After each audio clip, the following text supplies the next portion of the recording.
अस्सलामुअलैकुम friends, welcome back to my YouTube channel Desi cooking. उम्मीद करती हूँ आप सब लोग ठीक होंगे, खैरियत से होंगे, जहाँ होंगे खुश होंगे, आबाद होंगे।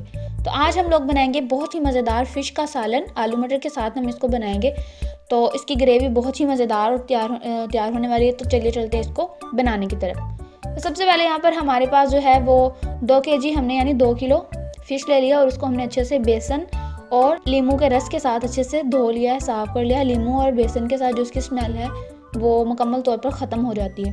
तो इसको अच्छे से हमने नींबू और बेसन लगा के साफ़ कर लिया है, फिर अच्छे से धो लिया है। तो अब हम इसको फ्राई कर लेते हैं। तो यहाँ पर हमने एक कढ़ाई में ऑयल ले लिया है, थोड़ा सा ही लिया, हम ज़्यादा ऑयल नहीं लेंगे।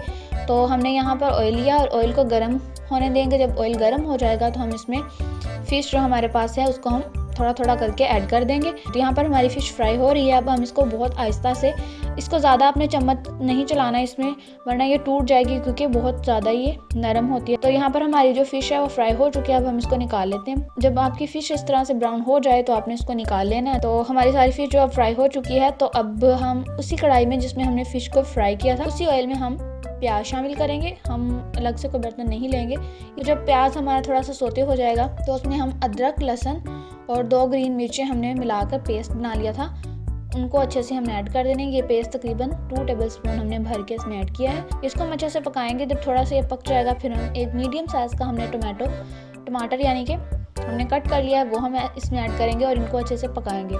जब हमारा मसाला बिल्कुल पक जाएगा तब हम इसमें दूसरे स्पाइसेस ऐड करेंगे। तो अभी हम इसमें थोड़ा सा पानी लगाएंगे ताकि हमारा मसाला अच्छे से गल जाए।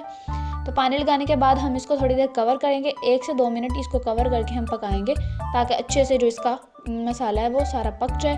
तो अब यहाँ पर हम इसको कवर कर देते हैं। तो यहाँ पर देख सकते हैं आप 1 से 2 मिनट हमने इसको इस तरह से पकाया कवर करके। तो अब हमारा मसाला जो बिल्कुल भुन गया ये वाला। तो अब हम इसमें स्पाइसेस ऐड कर देते हैं। यहाँ पर हमने 2 टेबलस्पून भरकर रेड मिर्च पाउडर ऐड किया है और 1 टेबलस्पून भरकर हमने फ़िश का मसाला जो होता है वो ऐड किया है। नमक आप अपने जायके के मुताबिक ऐड कर सकते हैं और 1/2 टेबलस्पून हमने हल्दी का ऐड किया है। तो इनको अच्छे से हम मिक्स करेंगे और उनको अच्छे से भुनाई कर लेंगे। और साथ ही हमने आलू और मटर, 1 पाव हमारे पास मटर थे और 1 पाव ही हमारे पास आलू थे, उनको हमने ऐड कर दिया है।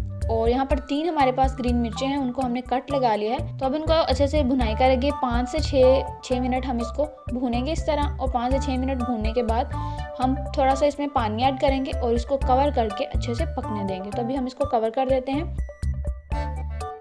तो ये 5 से 6 मिनट कवर करके ही हम इसको पकने देंगे। तो 5 से 6 मिनट के बाद आपने चेक कर लेना है। अगर आपके मटर और आलू बिल्कुल जो हमें गल जाएं और बिल्कुल ग्रेवी आपकी रेडी है तो फिर आप इसमें फ़िश ऐड कर लें। अगर आपके आलू और मटर नहीं गले तो आप इसको थोड़ी देर मज़ीद कवर कर लें। तो हमारे जो आलू और मटर हैं बिल्कुल गल गए हैं। तो अब हम इनमें फ़िश जो हमने फ्राई करके रखी थी वो ऐड कर लेते हैं और फ़िश को हम थोड़ा सा बस मिक्स करेंगे, ज़्यादा इसमें चम्मच नहीं चलाना वरना ये टूट जाएगी। अब हम इस पर धनिया जो हमारे पास है वो हम स्प्रिंकल कर देते हैं ऊपर और इसको हम फिर मज़ीद थोड़ी देर दम पे लगा देंगे ताकि उसके ऊपर तरी आ जाए अच्छे से। तो ये 3 से 4 मिनट हमने इसको दम दिया है, बिल्कुल दम वाली आंच पे हमने। और इसके ऊपर देखें हम तरी आ चुकी है और बिल्कुल माशाल्लाह अल्हम्दुलिल्लाह हमारी फ़िश रेडी है। अब हम इसको डिश आउट कर लेते हैं। यहाँ पर खूबसूरत सी प्लेट में हमने इसको डिश आउट कर लिया है और माशाल्लाह अल्हम्दुलिल्लाह से कितनी प्यारी और ग्रेवी के साथ हमारी फ़िश जो है रेडी हो चुकी है। तो हमने इसमें आलू मटर भी ऐड कर लिए। अगर आपने आलू मटर ऐड करने हैं तो आप कर लीजिएगा, अगर नहीं करने तो भी आपकी मर्ज़ी। आलू मटर के साथ जो हम फ़िश की ग्रेवी तैयार करते हैं बहुत ही मज़ेदार लगती है और आप ज़रूर ट्राई कीजिएगा। आलू मटर के साथ ये जो फ़िश होती है बहुत ज़्यादा मज़ेदार लगती है।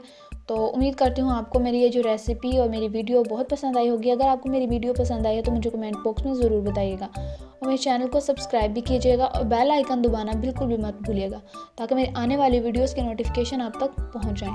तब तक के लिए मुझे दुआ में याद रखिएगा। अगली वीडियो में आपसे मुलाकात होगी। अल्लाह हाफिज़।